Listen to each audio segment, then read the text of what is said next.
do you have any idea just how little effort it takes to make a clown scary as hell? What, did you think he was gonna hack me up into little pieces or something?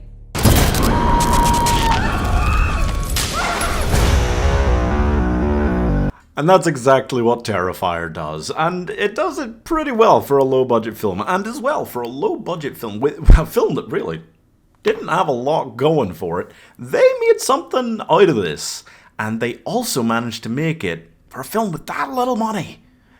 Really unnecessarily gory. Oh my god, these kills are...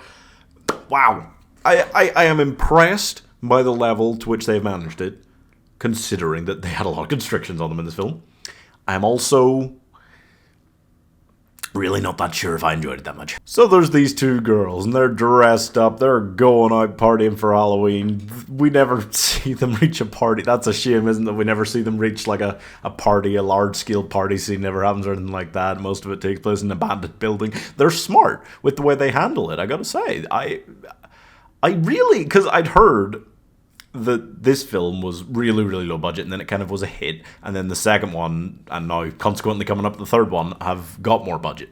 So I expected this to be garbage. Is it the best horror movie ever? No. But honestly, I'm pretty impressed with what they achieved, because it does have, and has the look and the feel of a film that I should be marking, like, really, I should be doing on a Friday and saying, like, oh, this is real crap, you know, the kind of like Jurassic Galaxy or the Velocipaster region. It's not.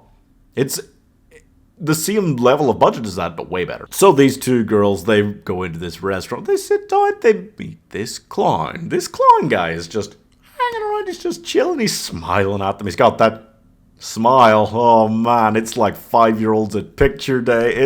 It's not good. It's like those people that approach you on the street and they're like, hey, guess what? We've got this cool religious thing happening. So the client, he just kind of follows them a little bit. And then they hear on the radio, oh, this clown might be crazy. This clown might be killing people. There's some people that have died and they're looking for this clown. And then he turns up and he just... like, you keep wondering, who's the main character here? I think just the clown is the main character. That's the important thing, yeah.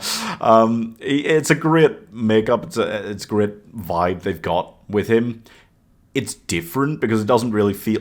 I think it's the perfect midway point between Jason Voorhees and Freddy Krueger. So they get into this abandoned building, I don't know, like 15 minutes into the film, and that is where they stay. And honestly...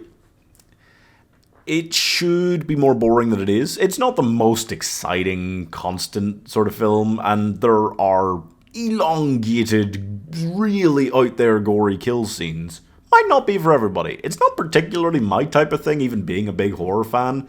Just gore for the sake of gore, not my style. But even I had to appreciate what they were able to achieve here. It was impressive. It was really well done.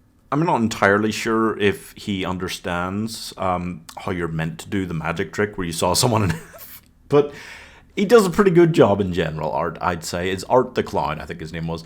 It's a little confusing because apparently, I didn't realize this, but they had like a film that they made before this that was like a collection of different stories that all featured this clown. So some people might already know this character from before this franchise. That's really confusing. But I thought that they reintroduced him really well in a way that is a good jumping on point here for new fans.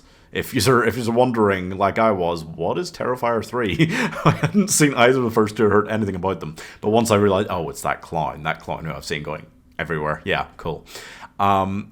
It is torture porn, for the most part. It's quite short, so it's inoffensive and yet very offensive. But I don't think it's bad. I don't think it's a masterpiece by any means. It's always a shame when you get horror ones like this. It's the same thing with The Evil Dead. It was super gory and super cheap, and then when they made the second one, it was better. As far as I've heard, I've not watched the second one yet, but that's what I'm hearing has happened here, and it doesn't surprise me. And it doesn't surprise me that they managed to get more budget for a second one after making this, because even if it's not your cup of tea, it's reasonably impressive for what it is. It very much is like if one of those classic 80s horror films was mixed with what people liked more in their horror films in like the noughties. It feels classical, it feels retro, in a way that I did appreciate.